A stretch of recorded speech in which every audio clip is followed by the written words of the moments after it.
Get out and burn some of those safer at home calories you've built up. I've built up a ton of those, but we want you to do it safely if you're going to be exercising either outdoors or indoors. And joining us more to help you out with that is Dr. Vuong. He specializes in sports medicine at Brookwood Baptist Medical Center. He joins us by FaceTime. Good morning, doctor. Morning. How are you doing? Doing well, but I do need to get some more exercise. And it's hot now. It's hot and humid. So just give us some important steps that folks can use now as they get ready to exercise with the heat of summer here.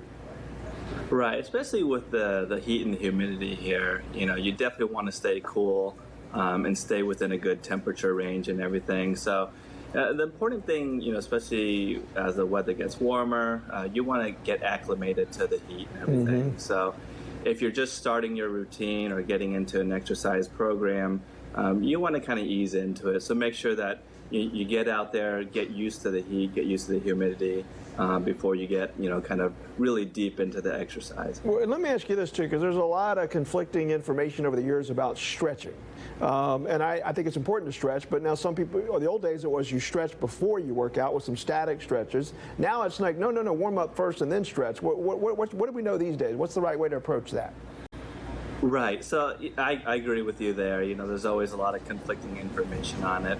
You know, what I would typically recommend now is whatever your exercise that you're getting into, perform a lot of those kind of like minor movements first before before like going for like a long run or something like that. Make sure you go into like a brisk walk and then a little jog and then get into the exercise. And then, you know, you can still stretch if you feel like that makes you move a little bit better.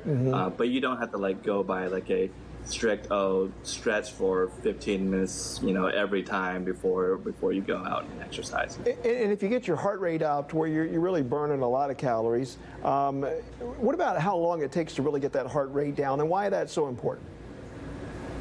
Yeah, definitely. With getting the, you know, when you're kind of reach that maximal heart rate zone, getting it down in kind of an appropriate stage is important, just for the cool down stage, and so that you don't just kind of stop abruptly. You want to make sure that your body and your heart and your lungs are slowing down progressively. Yeah. Now, some people are going to still want to go to the gyms. They are open now. The gyms are doing all they can to keep them clean, but we know that some people may come in asymptomatic and people could get infected. We've already seen those stories happen at some gyms. So what should people keep in mind if they go into the gym in terms of keeping themselves safe so they don't get COVID-19? Right, and so I think the important thing with that is still practicing the CDC guidelines and following along with what the Alabama Public Health recommends.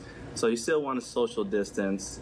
You still want to wipe down the equipment before and after use, and also wear a mask as appropriate. You know, and one of the things, you know, that you read a lot is, you know, if I wear the mask, is it going to decrease my O2 saturation or cause CO2 rebreathing? And so with that, it doesn't show that it causes, you know, any decrease in oxygen saturation or CO2 rebreathing. So if you did want to go to the gym and you felt more comfortable about wearing a mask, then I would definitely practice that. But you know, don't be afraid that it's going to somehow impact, you know, how much oxygen is going to get into your lungs. Well, I think that's a good rule of thumb there. You know, it comes up to everybody's personal preference, how they feel about their safety and whatnot. I will say that I did go to a gym once that was not crowded, but I wore a mask and I was the only one wearing one. I'm sure people are looking at me funny, and it was not comfortable, but it was doable. Right. And so, you know, it is doable, right? Absolutely. I'd say in terms of like certain exercise, if you're running or doing a lot of cardio, it makes it a little bit more difficult. Oh yeah, no, yeah. When you start to breathe and everything like that, the mask gets wet and damp and everything like that. But if you're lifting, you know, doing weight training, sometimes with the brief pauses, you know, it allows it to dry up. Dr. Vuong, thank you so much again with Brookwood Sports Medicine. We appreciate it, sir.